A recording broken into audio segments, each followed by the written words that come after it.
ठीक है, अब थोड़ी देर स्किप होगा, फटाफट करते हैं स्टेट सर्किट लॉ की एप्लीकेशन है ना, जिन बच्चों को समझ जाएगा वो भी। ठीक है, तो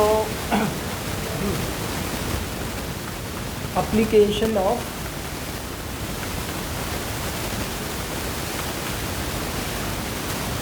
एम्पियर सर्किटल लॉ। ठीक है, पहले तो बेटा उसको लॉक करो है ना, रुक जाओ, मैं कर दूँगा, फोकस करके लॉक करो। अब बच्चों एप्लीकेशन ऑफ एम्पियर सर्किटल, पहली बात है एम्पियर सर्किटल लॉ क्या है और तभी इसकी एप्लीकेशन समझ आएगी। पहले ना थोड़ा सा ये याद कर लो कि गॉस थ्योरम की एप्लीकेशन क्या है। मैंने कहा था Ampere circuital law is very close to Gauss theorem. तो अगर मान लो हमारे पास we have charges Q1, Q2, Q3 है ना, and we want to find electric field here due to all these charges.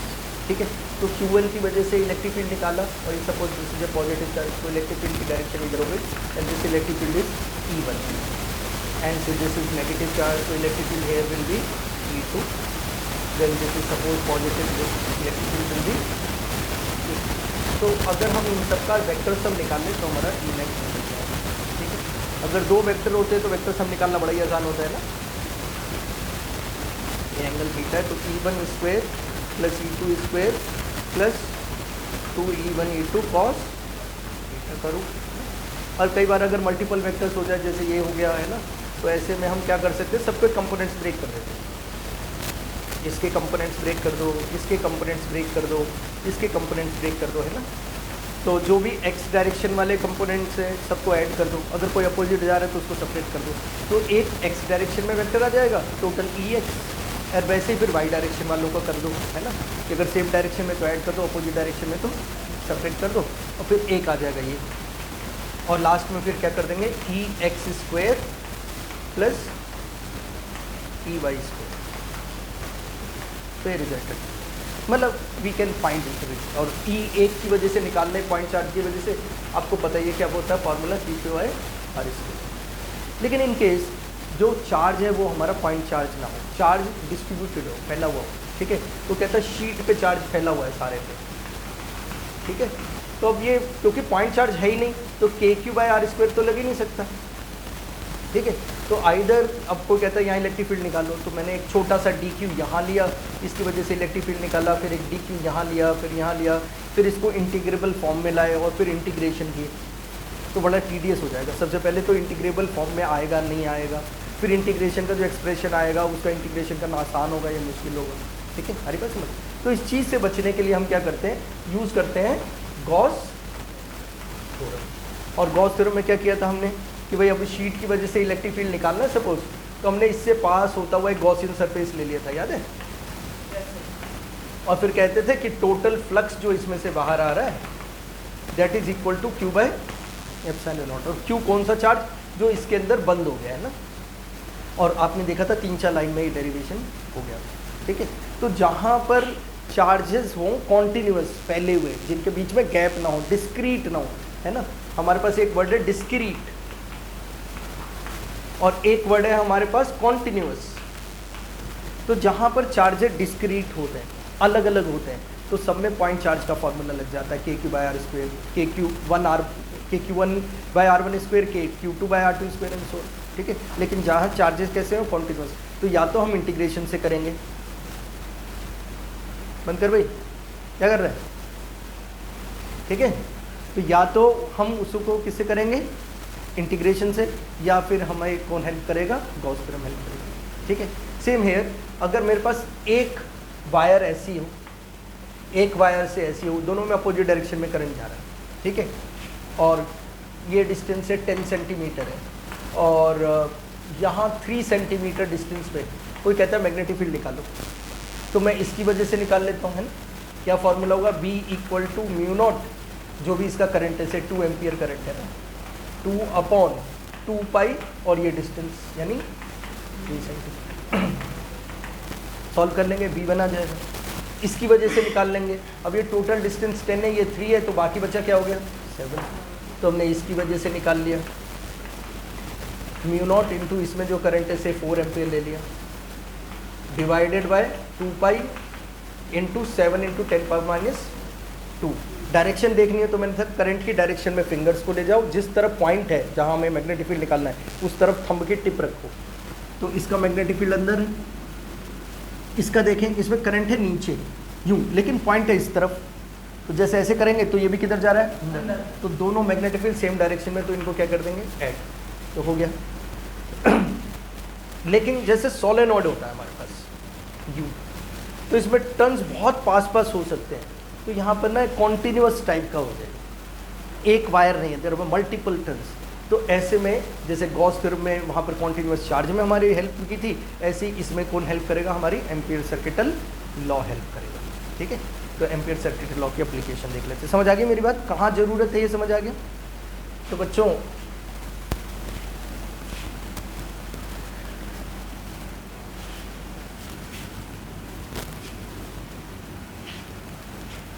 Gauss theorem क्या था, E dot ds equal to,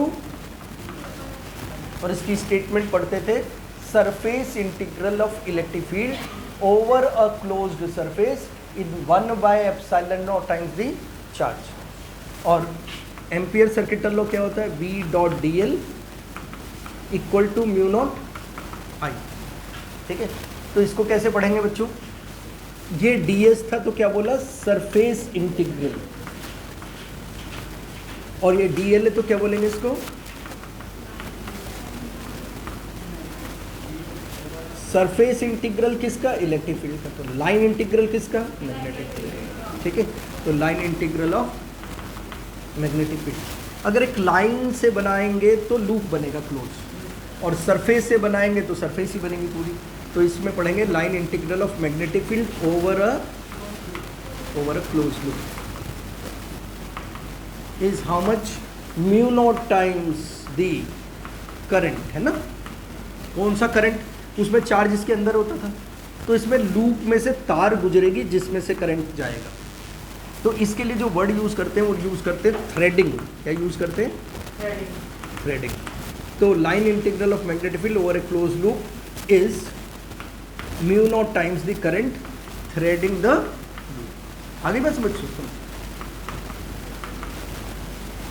ये हमारी स्टेटमेंट है, line integral of magnetic field over A close loop. साफ साफ लिख देता हूँ, समझ आ गया वैसे।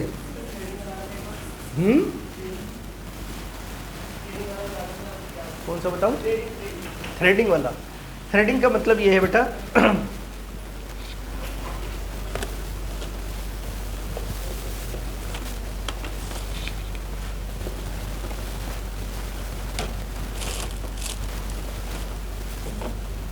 थ्रेडिंग का मतलब इस तरीके से, जैसे मान लो ये लूप है ना, क्लोज्ड है ना बेटे, ये क्लोज्ड है, ठीक है, और इसमें से हमने कुछ पास करा दिया, सपोज ये वायर पास करा दी, इसमें ये वायर हमने इसमें से पास करा दी। अभी ये दो वायर है ना, ठीक है, ये दो वायर इसमें से जा रही है, तो इसी चीज़ को थ्रेडिंग कहते हैं। थ्रेडिंग का मतलब बीच में से गुजरना, इसको कहेंगे थ्रेडिंग। जैसे माला बनाते हैं ना, तो मोतियों के बीच में से, बीड्स के बीच में से धागा गुजार, तो हम कहेंगे ये जो धागा है it is threading the beads. मेरी बात समझ आ गई। तो इसकी स्टेटमेंट हो गई क्या, line integral of magnetic field over a close loop, over a close loop. यहाँ से पढ़ने में आ रहा है ये डीएल की वजह से। क्या बेटा कहाँ देख रहा है तू, यहाँ पढ़ ले भाई, ये पेपर में तेरे लिए बहुत मुश्किल हो जाएगा, लास्ट मोमेंट पे फिर सब याद नहीं आएगा। ये अभी से आप दिमाग में डालते जाओगे, इसका 2-3 बार रिपीटिशन होगा तब तुम्हें याद रहेगी। अगर तुमने आज लापरवाही कर दी तो तुम्हारा हो गया काम। फिर डीएल की वजह से इसको क्या पढ़ रहे हैं, लाइन इंटीग्रल, और डीएल के साथ क्या है फिर बी, तो line integral of magnetic field. इस गोले की वजह से क्या पढ़ेंगे, ओवर ए क्लोज्ड लूप, तो line integral of magnetic field over A close loop. तो ये चीज़ पूरी किसके इक्वल है, is mu naught times mu naught times किसका, करंट का। कौन सा current, mu naught times the current which is threading the loop.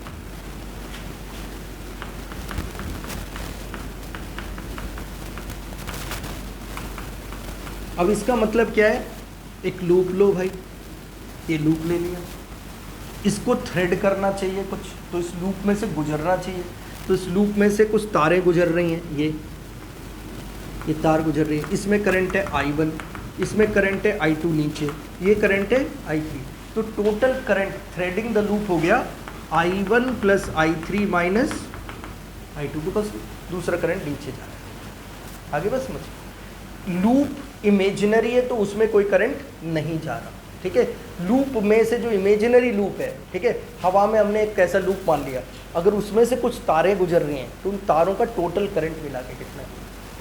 तो जैसे अगर वो क्या बोलते हैं, ये डाउनवर्ड चार्ज होती है तो ये नेगेटिव, ये किसी एक को पॉजिटिव मानना है, दूसरा वाला अपने आप ही ऑटोमेटिकली नेगेटिव हो जाएगा, मतलब इसमें अपवर्ड डाउनवर्ड कोई साइन कन्वेंशन नहीं, किसी को पॉजिटिव ले लो, किसी को नेगेटिव ले लो। अगर हमने I2 को पॉजिटिव ले लिया नो तो नो बाकी दोनों ये माइनस के हो जाएंगे, बिल्कुल कोई प्रॉब्लम तो नहीं होगी कि वो वैल्यू प्लस, कोई इशू नहीं, कोई इशू नहीं। तो मैग्नेटिक फील्ड की डायरेक्शन निकालनी है आपने, नेट डायरेक्शन तो वही आएगी वट एवर यू डू। आगे बस बच्चों समझ आ गई।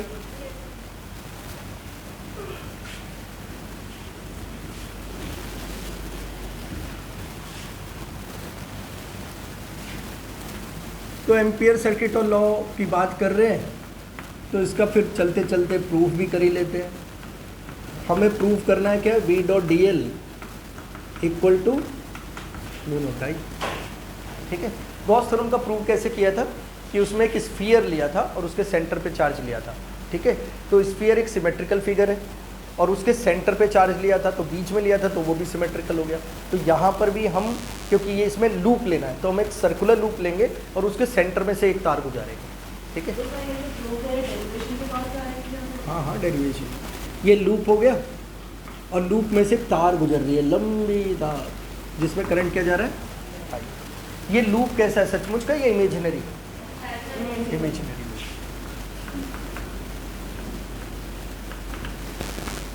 क्योंकि डेरिवेशन में करा चुका हूँ तो बस आपको सिर्फ गाइडलाइन दे रहा हूँ, ठीक है, याद आ जाए ताकि। तो हमने, मैं वो नहीं लिखवा रहा, कंसीडर वायर हैविंग, है ना, लूप इन, तो इसमें हमने एक तार ले लिए, ठीक है, और तार के अराउंड क्या ले लिया, लूप। 10th क्लास से आप ये पढ़ते जा रहे हो कि अगर आपके पास एक स्ट्रेट वायर हो तो उसके अराउंड जो मैग्नेटिक फील्ड होता है वो सर्कुलर लूप की फॉर्म में होता है, यानी इसकी वजह से जो मैग्नेटिक फील्ड होगा वो भी ऐसी गोल गोल होगा, है ना। तो इस लूप के ऊपर से भी कोई मैग्नेटिक फील्ड का लूप जा रहा होगा, है ना। तो अगर इस लूप पे मैं छोटी सी कोई लेंथ लेता हूँ dl, और मैग्नेटिक फील्ड भी अराउंड फिंगर से शो होता है, यही होता था ना, मैग्नेटिक फील्ड भी ऐसे ही जा रहा है, तो मैग्नेटिक फील्ड की डायरेक्शन भी इधर ही है और dl की डायरेक्शन भी इधर ही है, तो दोनों के बीच में एंगल कितना हो गया बेटा, 0। तो इसका मतलब B dot dl equal to B dl cos 0। cos 0 क्यों, B और dl के बीच में एंगल कितना है, 0, और cos 0 1 होता है। अच्छा, क्योंकि तार सेंटर में है और लूप के हर पॉइंट का डिस्टेंस यहाँ से कैसा है, बिल्कुल सेम है, तो मैग्नेटिक फील्ड हर जगह कैसा होगा, सेम होगा, ठीक है। तो B at all points on loop has same magnitude, और कितना बच्चों, mu naught I over 2πr, यही होता है ना, ये हम पहले निकाल चुके हैं। तो B को पहले तो बाहर ले लो इंटीग्रेशन साइन से, और फिर उसकी वैल्यू डाल दो, कितनी वैल्यू डाल दो बच्चों, म्यू नॉट I, यहाँ लिख देता हूँ, B को बाहर ले लिया पहले, B की वैल्यू डाल दी mu naught I over 2πr, dl का इंटीग्रेशन करना है और ओवर एक क्लोज्ड लूप करना है।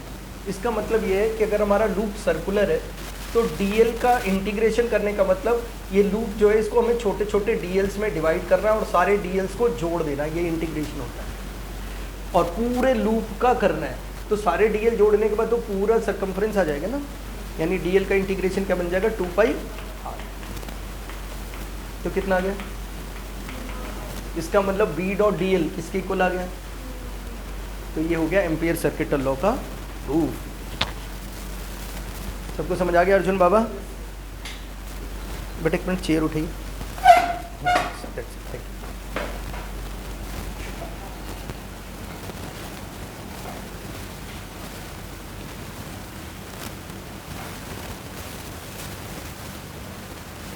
बहुत सारे बच्चे छुट्टी मार गए। आयुष भी नहीं आया और शौमिल नहीं आया, निहारिका नहीं आई। सर मैं भी छुट्टी मारने वाला था लेकिन मैथ कर ली क्योंकि मेरे को ना काफ़ी सारा काम है। केमिस्ट्री में नोट्स पूरी करना है, पीएचडी में भी नोट्स पूरे कर ले करने हैं, तो ये फिजिक्स काम में भी नोट्स पूरे करने हैं। काम कर प्रैक्टिकल में भी तो काम आएंगे ना ये। नोट्स पूरे नहीं है तो फिर ऐसे में कुछ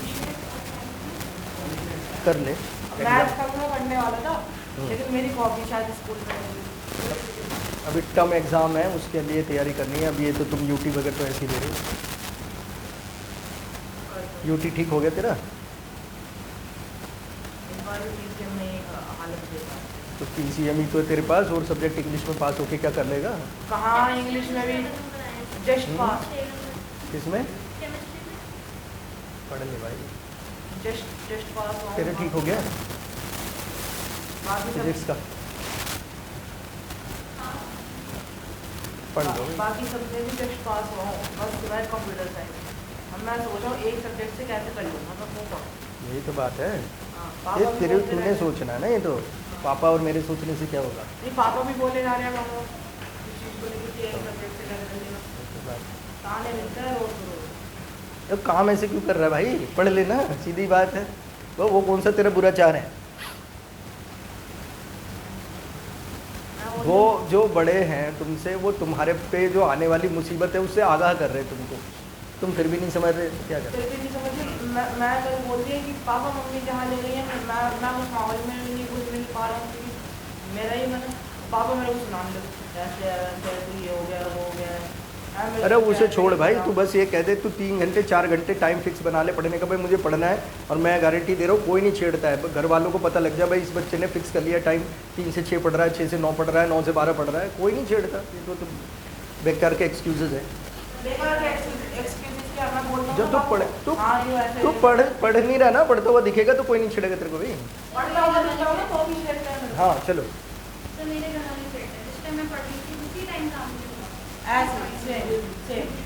मैं रात को पढ़ा होगा ना ऐसे बोलते दिन में क्यों नहीं काम करता है, दिन में क्यों नहीं काम करता है।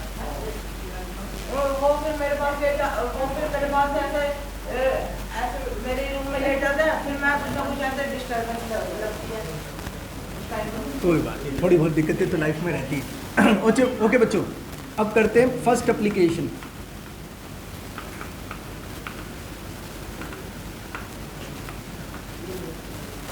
जो पहली एप्लीकेशन करा रहा हूँ यही सबसे most important application ampere circuit law की एग्जाम में सबसे ज़्यादा आती है। ठीक है, तो और ये कंपटीशंस में भी आ चुकी है 3-4 बार। ठीक है, नीट में आ चुकी है। तो एप्लीकेशन क्या है? हमारे पास है एक वायर। ठीक है, तो इसमें क्या बड़ी बात है, वायर तो हो ही सकती है। ठीक है, तो वायर लेते थोड़ी हट्टी कट्टी, खाते पीते घर की। ठीक है बेटा, तो हमने तार ले ली। बस रहने दे, इतना सीरियस मत हो जाए कर यार, तू बिल्कुल एकदम है ना। हाँ, तो हमने वायर ले लिया ऐसे, इससे मोटी तो क्या। ठीक है, फिर ये हट्टे कट्टे से बाहर निकल जाएगी। ठीक है, ठीक। तो ये वायर है, इसमें करंट जा रहा है कितना, आई। तो करंट जाने का मतलब बेसिकली इलेक्ट्रॉन्स मूव कर रहे होंगे, है ना। तो इलेक्ट्रॉन इसी लाइन पे मूव करेंगे तो नेसेसरी है नहीं, पूरी वायर में ही जा सकते हैं। तो सारे में से इलेक्ट्रॉन्स जा रहे होंगे, राइट, ऐसे पूरे में। तो इसका ये जो पूरा क्रॉस सेक्शनल एरिया है वो है ए और रेडियस है आर। ठीक है, और जो क्रॉस सेक्शनल एरिया हो जाएगा वो क्या हो जाएगा, पाई आर स्क्वायर। तो ये जो करंट आई है ये पाई आर स्क्वायर में पूरे में फैला हुआ है ना, है कि नहीं। जैसे ये है, ठीक है, तो ये मान लो पूरा मेटल का है और इसमें से करंट जा रहा है, तो इलेक्ट्रॉन यहाँ से भी जा रहे होंगे, यहाँ से भी, यहाँ से भी, चारों तरफ से जा रहे होंगे। तो ये पूरा मिल के जो करंट है वो क्या है, आई। तो इस पाई आर स्क्वायर में पूरे में करंट फैला हुआ है। आगे बस समझ। तो हम लिखेंगे करंट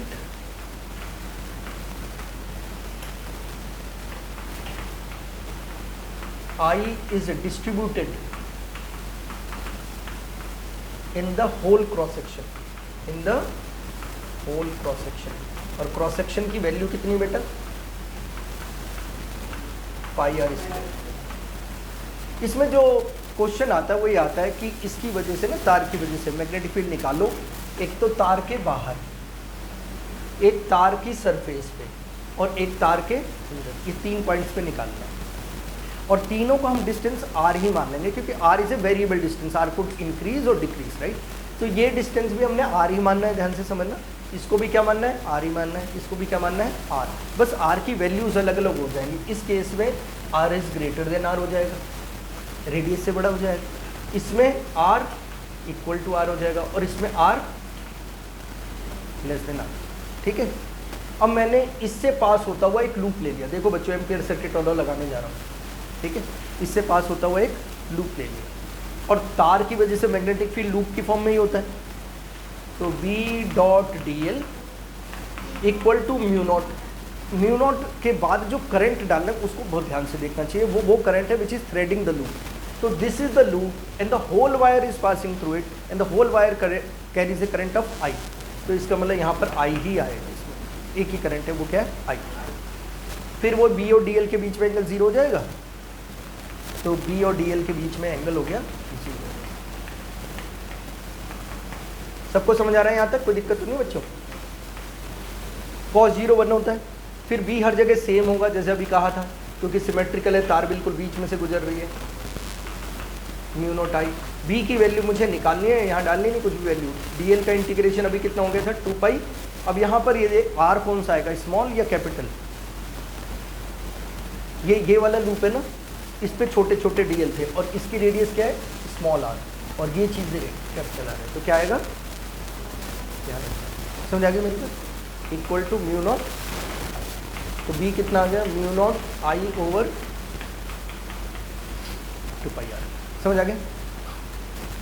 तो this is the first application का फर्स्ट पार्ट, केस 1। कोई दिक्कत? फर्स्ट एप्लीकेशन में सिर्फ केस 1 है? पहला केस ही तो है, अभी बाहर ही तो निकाला है, अभी यहाँ भी तो निकलना है, यहाँ भी तो निकलना है। 3 केस है ना? समझ आ गई तुम बात? देखता जा, ठीक है। ये समझ आ गया बच्चों? दूसरे केस में अगर हम यहाँ पर निकालना चाहते सरफेस पे, तो लूप यहाँ से लेंगे, है ना। तो उस लूप का इंटीग्रेशन करेंगे तो 2 पाई कैपिटल आर आ जाएगा, बस that will be the only difference. तो यहाँ 2 पाई कैपिटल आर आ जाएगा, तो लिख लेंगे एट सरफेस आर की जगह क्या आ जाएगा? Capital R. तो B कितना आ गया? Mu naught I over 2 pi r. भाई नोट करके वो तेरे को कहना क्यों पड़ता है? सब सारे बच्चे भी तो कर रहे हैं साथ साथ।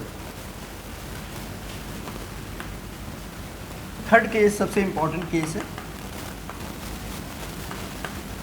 ये दोनों कर लो, फिर मैं थर्ड केस करा रहा हूँ फटाफट, और 2 एप्लीकेशन हो रहा है फिर। Everybody got it? याद आ गया एम्पियर सर्किट लॉ? क्या हुआ है? हेजल बड़ी सीरियस लग रही है, क्या बात है बेटा? सब ठीक है? पक्का?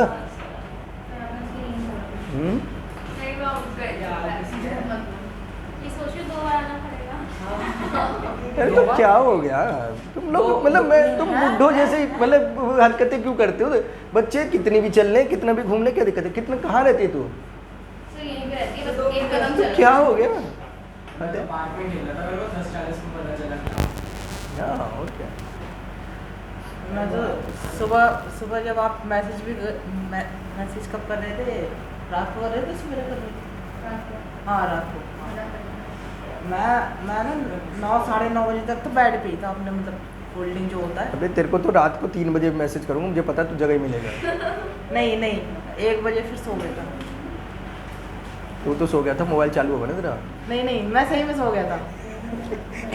क्यों भाई वेदांत? सर मेरे फ़ोन में AI इंस्टॉल नहीं है, ऐसा कि कोई खुद ब खुद चलने लग जाए।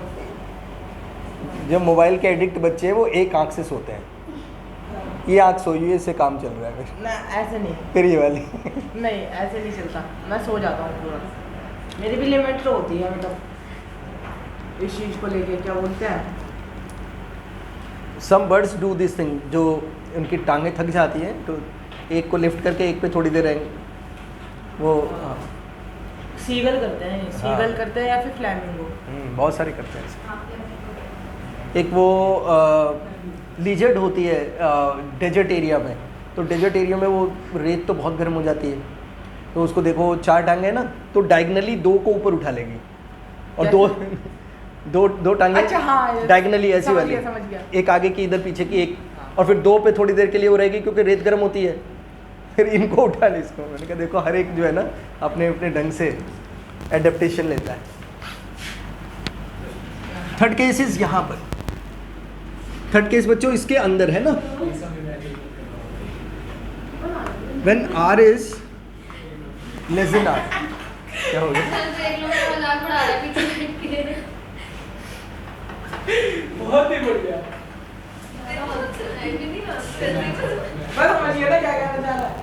Are is less than r का केस ले लेते हैं। इसके अंदर जो डिफरेंस आएगा दैट विल बी कि हमें करंट वो लेना है जो लूप के अंदर से पास कर रहा है, तो ये वाला करंट लेना है। क्या ये आई है जो इसके अंदर से जा रहा है, क्या वो आई है करंट? आई तो ये पूरा है ना, तो हमें तो सिर्फ इतना ही लेना है ना, तो कैसे निकालेंगे? तो यूनिटरी मेथड यूज करेंगे बच्चों। In cross section pi r square, current कितना है? Current is I. तो इन यूनिट एरिया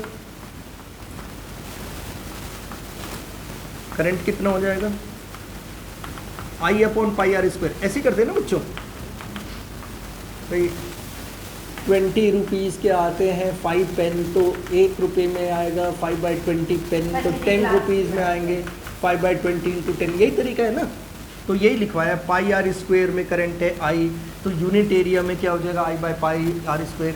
और ये जो एरिया है इसकी रेडियस है स्मॉल आर, तो पाई आर स्क्वायर में कितना आ जाएगा? I upon pi r square into pi r square. Do you agree with this? सबको समझ आ गया?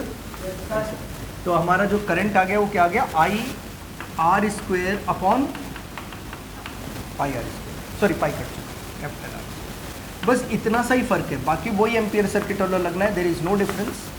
B dot d l equal to I की जगह क्या डाल देंगे बेटा? I r square upon r square, और वो सब इसमें कॉस 0, बी बाहर आ जाएगा। मैं सीधा ही लिख रहा हूँ स्टेप, बीच के आप स्टेप लिख लेना। बीच के स्टेप समझ आ गए ना?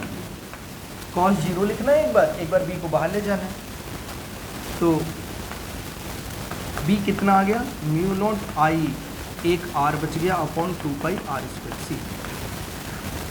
तो बट वी ऑब्जर्व ये सब चीज़ें कांस्टेंट है बच्चों, इसकी रेडियस तो बदल नहीं रही है 2 पाई, ये म्यू नॉट भी कांस्टेंट है, करंट भी कांस्टेंट है, this whole thing is constant. तो इसका मतलब b is directly proportional to r. This situation is where inside the conductor, r is what? This distance, right? तो जैसे जैसे हम सरफेस की तरफ जाएंगे तो आर बढ़ेगा, तो आर बढ़ेगा तो बी भी बढ़ेगा। तो सेंटर से मान लो अगर तार मोटी है, हमारे पास तार ये मोटी है, बीच में ये जगह, तो यहाँ से हम सरफेस तक जाएंगे तो मैग्नेटिक फील्ड क्या करेगा? बढ़ेगा। और उसके ठीक बाद मैग्नेटिक फील्ड का ये वाला फॉर्मूला आ जाएगा। कहाँ गया वो? ये वाला, ये बाहर के लिए है ना, तो ये आर से क्या हो गया? इनवर्सली प्रोपोर्शनल, यानी पहले बढ़ेगा सरफेस तक और फिर घटेगा। तो ग्राफ ध्यान से समझना कैसा है, पहले बढ़ा और फिर घटा। ये कहाँ तक बढ़ा? जब तक हम आर रेडियस तक नहीं पहुँचे। सबको समझ आ गया? बहुत इंपॉर्टेंट क्वेश्चन है, सीबीएसई में आ चुका है, नीट में आता रहता है, ध्यान से समझ। ना समझ आए तो फिर पूछ लो। कोई डाउट किसी को? अर्जुन बाबू, इस एक्सप्रेशन को देखो तो समझ आ जाएगा आपको। इसमें ये पूरी चीज़ कांस्टेंट है ना, तो बी आर के क्या है? Directly proportional. तो डायरेक्टली प्रोपोर्शनल में तो ग्राफ ऐसे बनेगा, और अप टू ये कहाँ तक है? सरफेस तक। Thereafter it decreases, right?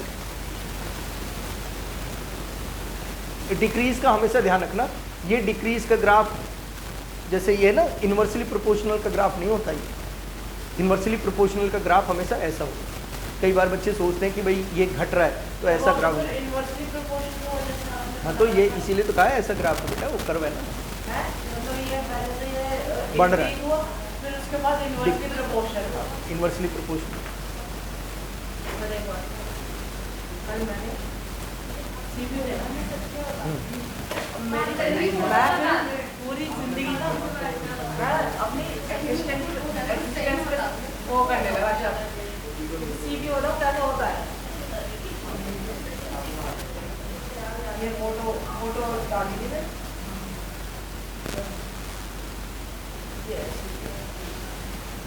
Reality में तो देखा हुआ तो क्या चीज़ है क्या है? आपने देखा क्या वैसे? अरे हाँ वो क्या दिखाना है? अरे माइक्रो प्रोसेसर दिखा, माइक्रो प्रोसेसर थोड़ी है, सीपीयू है पूरा। अरे सीपीयू उसी का तो पार्ट होता है भाई। ठीक है, समझ आ गया? ग्राफ का नाम variation of be with distance, variation of magnetic field with distance.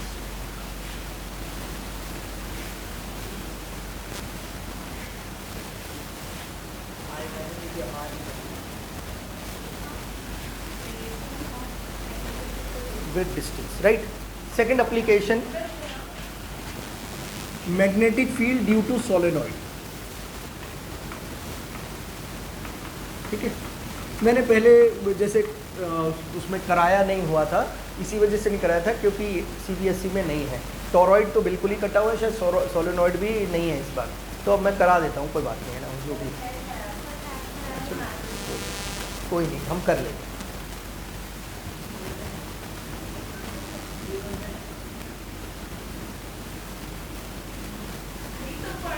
Solenoid is a coil similar to the pen का जो स्प्रिंग होता है, लाइक दैट, है ना कॉइल।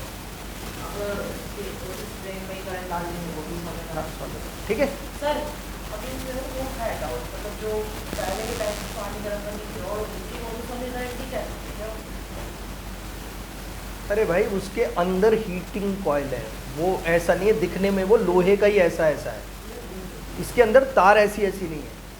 तार मतलब उसके अंदर तार नहीं है, लेकिन वो सिर्फ लोहा ही ऐसा है। हाँ तो मैं कह रहा हूँ ना, तो फिर वो सोलेनॉइड नहीं है ना, तार चाहिए वैसी। तार चाहिए। सबको समझ आ गया? तार में तो करंट पास करेगा। अगर ये तूने ऐसे रॉड ले रखी है लोहे की, पानी गर्म करने वाली इमर्जन रॉड जो है, और वो ऐसी इसमें करंट पास करते बड़ा आवाज आएगी। क्या? पानी क्या तेरा घर गर्म हो जाए पूरा, शॉर्ट सर्किट हो जाएगा ना वो। आगे बात समझ? तो ये हमारा सोलेनॉइड है। अब solenoid is made up of many circular turns. तो मान लो हमारे पास एक सर्कुलर कॉइल है, ठीक है, तो इसके सेंटर पे जो मैग्नेटिक फील्ड होता है तुम्हें पता है कितना होता है, mu not I over 2r, ठीक है। और इसमें ये भी पता होगा कि लूप को अगर हम एक तरफ से देखें तो उसमें करंट क्लॉकवाइज दिखता है, दूसरी साइड से एंटी क्लॉकवाइज दिखता है। क्लॉकवाइज वाला साउथ पोल होता है, दूसरा वाला नॉर्थ पोल होता है। इसका मतलब इसका ये जो सर्कुलर टर्न है, इसका एक फेस नॉर्थ होगा और एक south. Say this is south and this is north, then this will be again south, this is north, south north. तो इसका मतलब ये छोटे छोटे मैग्नेट्स की तरह बिहेव करेंगे, जो किस में लगे हुए हैं, सीरीज में लगे हुए हैं। अगर छोटे छोटे मैग्नेट्स को सीरीज में लगा दे बच्चों ऐसे, साउथ नॉर्थ, तो ये एक बड़े से बार मैग्नेट की तरह काम करने लगेगा ना। तो solenoid acts as a bar magnet, solenoid acts as a bar magnet. How is the magnetic field of bar magnet? ये आपने 11th क्लास में, 10th क्लास में बनाया हुआ है कि बार मैग्नेट का मैग्नेटिक फील्ड कैसा होता है। ऐसा होता है बच्चों, ऐसा। ये 10th क्लास में था ना डायग्राम ऐसा, ठीक है। यहाँ अंदर जो इनके बीच का गैप होता है वो एक जैसा होता है, तो अंदर यूनिफॉर्म मैग्नेटिक फील्ड होता है। कैसा होता है? अच्छा, यहाँ पर इनके बीच का गैप जो है वो बढ़ता जा रहा है ना। और जहाँ मैग्नेटिक फील्ड लाइन दूर दूर होती है वहाँ मैग्नेटिक फील्ड वीक होता है, ठीक है। तो यहाँ मैग्नेटिक फील्ड ऑलमोस्ट क्या होता है, नेग्लिजिबल। और इसका अगर एग्जांपल देखना हो तो अगर तुम्हारे पास एक बार मैग्नेट है तो हमेशा ध्यान देखना, बार मैग्नेट पे यहाँ लोहा नहीं चिपकता कभी, यहाँ नहीं चिपकता ना। अगर ये बार मैग्नेट हो यहाँ चिपका हो तो नहीं चिपकता, कहाँ चिपकता है, पोल्स पे। तो क्योंकि यहाँ पर जो मैग्नेटिक फील्ड है वो ऑलमोस्ट क्या है, नेग्लिजिबल। आगे बात समझ, ध्यान से समझ लेना किसको हम यूज़ करने जा रहे हैं। बार मैग्नेट के अंदर मैग्नेटिक फील्ड कैसा होता है, यूनिफॉर्म, और उसकी लेंथ के अलोंग पोल्स से दूर बीच में मैग्नेटिक फील्ड कैसा होता है? नेग्लिजिबल। आगे बात समझ? ये अगर हमारा बार मैग्नेट है तो यहाँ मैग्नेटिक फील्ड होगा, यहाँ होगा, इसके अंदर होगा, लेकिन बाहर यहाँ मैग्नेटिक फील्ड कैसा होगा? जीरो। बात समझा गई बच्चों? अच्छा, मतलब एज पे नहीं होगा मैग्नेटिक फील्ड, है ना सर? एज जो अरे भाई इसकी लेंथ के अलोंग यहाँ पर नहीं होगा मैग्नेटिक फील्ड, इधर नहीं होगा, पोल्स पे तो होता ही है। नहीं देखो, इस वाले एज पे होगा, हाँ? लेकिन ये वाली एज है, एज क्या? दूर भी नहीं होगा, इसलिए दूर भी नहीं होगा, यहाँ भी नहीं होगा, मतलब इधर भी नहीं होगा, इधर भी नहीं होगा, कहीं नहीं होगा मतलब इस वाली एज पे होगा ही नहीं, अंदर के साइड होगा, अंदर होगा। ये तो कहना चाह रहा हूँ मैं। मैं ये कह रहा हूँ कि एज से ऊपर भी चला जाएगा तो भी नहीं होगा।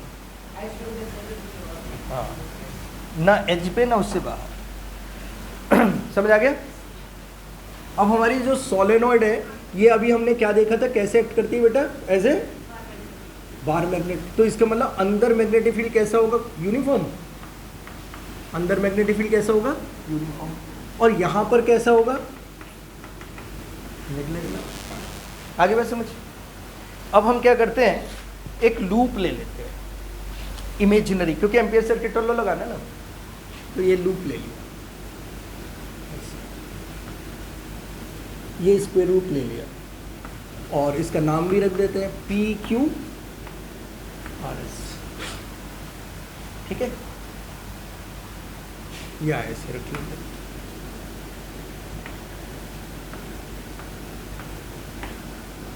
और सपोज इसमें जो मैग्नेटिक फील्ड जा रहा है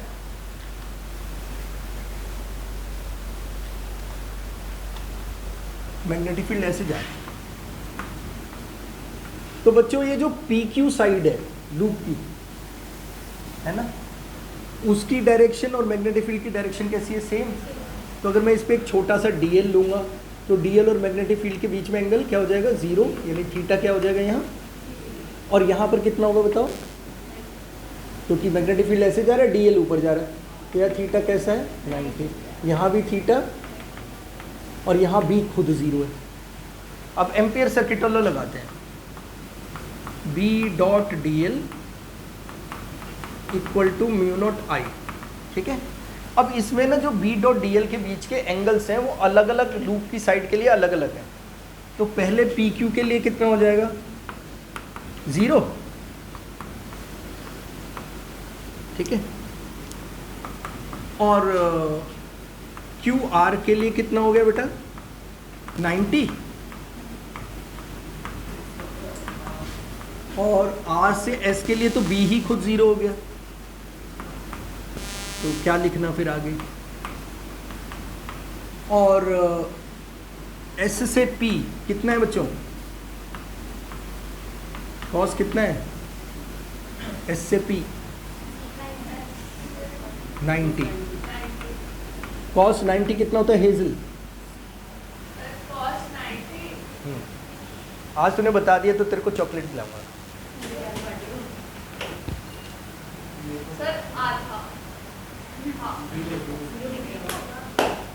कॉस 90 कितना होता है? जीरो। बेटा वैल्यू याद कर ले, दिक्कत होगी। Cos 0 1, cos 90 0, cos 180 -1।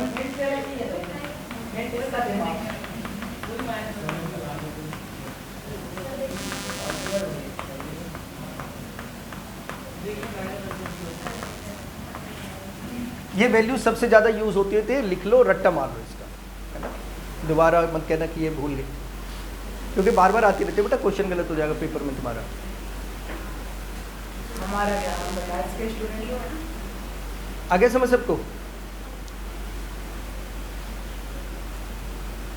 अब cos 90 जीरो होता है, ये भी cos 90, ये भी जीरो, ये भी जीरो, ये भी जीरो, ये तीनों क्या हो गए? जीरो। बस यही बचा बेचारा, तो ये बच गया BDL। ये तो 1 हो गया। हाँ, cos 0 लिख तो नहीं 1, किसके इक्वल? Mu naught I। अब यहाँ पर दो चीज़ें जल्दी से समझनी है। पहली बात, ये P से Q का मामला है, और P से Q वाले हिस्से में मैग्नेटिक फील्ड यूनिफॉर्म है, तो यूनिफॉर्म है तो ये बाहर आ जाएगा, देखो मैंने कहा था ना उस चीज़ का यूज़ होगा। एक यूज़ तो ये हुआ कि वहाँ बी 0 है तो ये वहाँ 0 आया, ठीक है। और दूसरा यूज़ क्या है, ये अंदर यूनिफॉर्म है तो बी इंटीग्रेशन साइन से बाहर आ गया।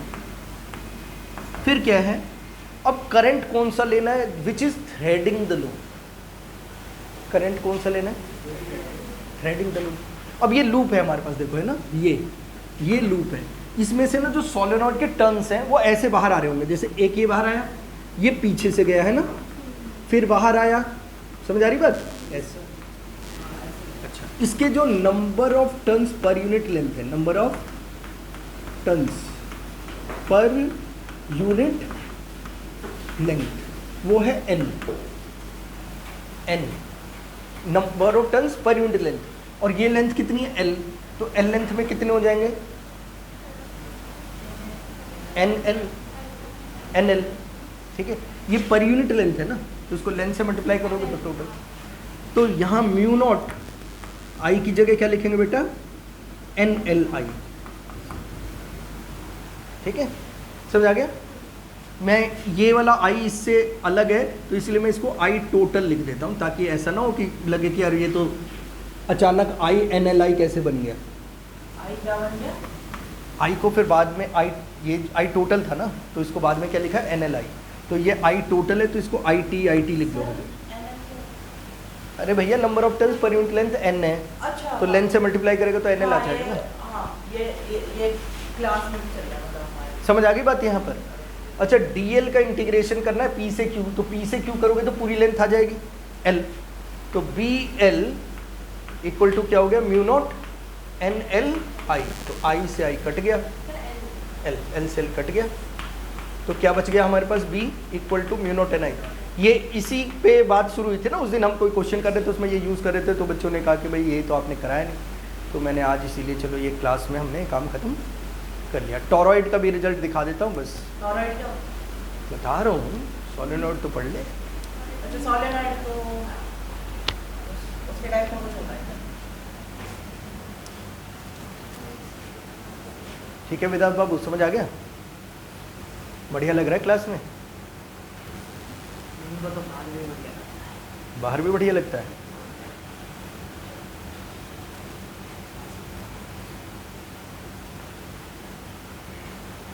Everybody got it?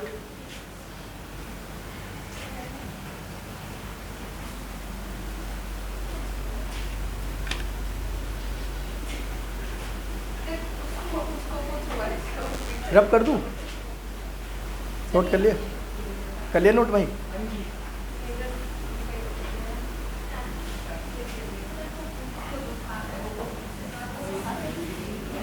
बच्चों जो टॉरॉइड होता है, ठीक है, टॉरॉइड इज टेढ़ा ब्रदर ऑफ सोलेनॉइड। मतलब, हाँ, मतलब जो सर्कल है वो सेम में नहीं रहेंगे। पेन की स्प्रिंग है लंबी सी, ठीक है, स्प्रिंग होती है लंबी सी, उसको ना यूं गोल घुमा दो, स्प्रिंग को यूं गोल मोड़ दो, तो ये ऐसा बन जाएगा, है ना, ऐसा, क्यों, अच्छा पेड़, ठीक है ना, हाँ वही जो बचपन में तूने पेड़ बनाए हो ना, झोपड़ी वाले,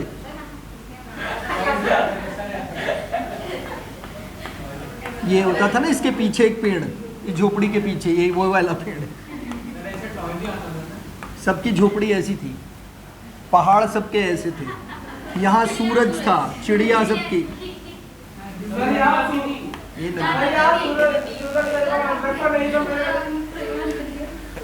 तो ये पेड़ बना देता है तुम्हें, ठीक है। ये क्या हमारा टॉरॉइड है। मैंने इतना जरूर किया, जैसे मैं कहूँगा कि इस मामले में जैसे अपनी बड़ाई ना करूँ, लेकिन जैसे अलग में था, डिफरेंट था, तो मैंने देखा कि बच्चे जैसे प्राइमरी क्लासेस में ना कहते थे भाई सीनरी बना के लाओ, तो every student use to do कि भाई पहाड़ यूँ बना। मेरे दिमाग में ये बस, मैंने पहाड़ नहीं देखे थे बचपन में, तो मुझे ये लगता था कि मतलब what kind of thing is this, भाई ये क्यों ऐसा बनाना है। तो मैंने पापा से पूछा, मैंने कहा पापा बच्चे ना ऐसे से पहाड़ बना रहे हैं, क्या पहाड़ ऐसा होता है? तो पापा ने कहा नॉन ऐसे से पहाड़ ऐसा भी हो सकता है। तो मेरे, हाँ बना के दिखाया, मेरे पापा इस मामले में बहुत कोऑपरेटिव, उन्होंने बना के दिखाया कि भाई ऐसा भी हो सकता है। तो मैंने बचपन में भी जो भी सीनरीज बनाई उनमें पहाड़ ऐसे ही है, यूँ है। मैं तेरे जैसा बच्चा नहीं था बेटा। सर बचपन से ही मार रहे हैं। सर इसमें फर्स्ट प्राइज मिला था बैंक से मुझे। किसको? बैंक से इससे मिला था, स्कूल में बनाई थी ट्राई, लेकिन बैंक से मिला था इसका मतलब। अच्छा, तो इसलिए ऐसे सीधे वाले पहाड़ पे। ये सीधी बनाई।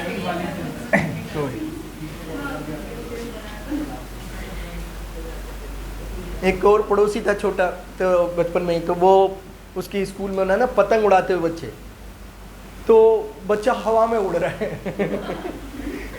पतंग की डोर बिल्कुल यूं है। मैंने कहा तू इतनी पतंग उड़ाता है, तेरी डोर ऐसी क्यों नहीं हो रही यार, तूने खुद उड़ाता है तू तो। उसकी बिल्कुल सीधी डोर, बच्चे भी सीधे यूं खड़े हुए। मैं कहा मैंने छड़ लेके खड़े हैं क्या ये। ओके बच्चे, टोरॉइड की बात कर रहे हैं। तो बच्चों अभी हमने देखा क्या कि सोलेनॉइड के अंदर मैग्नेटिक फील्ड होता है, यहाँ होता है ना, यहाँ मैग्नेटिक फील्ड कितना होता है? 0। तो यहाँ ये वही तो सोलेनॉइड है, बस गोल तो घूम रही है। तो यहाँ मैग्नेटिक फील्ड कितना होता है? 0। और यहाँ भी कितना होता है? सिर्फ इतने हिस्से में ही मैग्नेटिक फील्ड होता है बच्चों, ये वही चीज़ है बिल्कुल। बस इसमें और सोलेनॉइड में जो फर्क ये है कि सोलेनॉइड लीनियर होने की वजह से there is a north pole, there is a south pole. And यहाँ पर हम जरूरी नहीं है कि भाई यहीं पर रोके, टर्न्स आगे मर्ज भी कर सकते हैं, तो उसका नॉर्थ पोल साउथ पोल एक दूसरे में मर्ज हो जाते हैं। तो मैग्नेटिक फील्ड लाइन जैसे यहाँ से, ये मान लो पहले ऐसे आया एक मैग्नेट है ना, इस टाइप का ऐसा, तो ये नॉर्थ है और ये साउथ है, तो मैग्नेटिक फील्ड लाइन यहाँ से यूँ हो गई। अब मैंने इनको बिल्कुल ही जोड़ दूँ तो मैग्नेटिक फील्ड लाइन फिर तो गोल गोल घूम जाएंगी ना यूँ। तो ऐसी टोरॉइड जो होती है इसको कहते हैं पोललेस मैग्नेट। क्या कहते हैं? इसमें पोल नहीं होते, राइट। और मैग्नेटिक फील्ड वही होता है कितना, V equal to mu naught, no change, क्योंकि सोलेनॉइड ही थी ये, बस पोललेस बन गया है ना। इसको हम एम्पियर सर्किट लॉ से भी कर सकते हैं, लेकिन उसकी कोई नेसेसिटी नहीं, जैसे नॉट इन सिलेबस, जैसे इतना भी पता हो तो that is enough, right. Everybody got it? Here we finish this. आज यहाँ रुकते हैं, नेक्स्ट क्लास में विल कंटिन्यू। तो चलो आज ये एक्स्ट्रा क्लास होगी तो उसका ये तो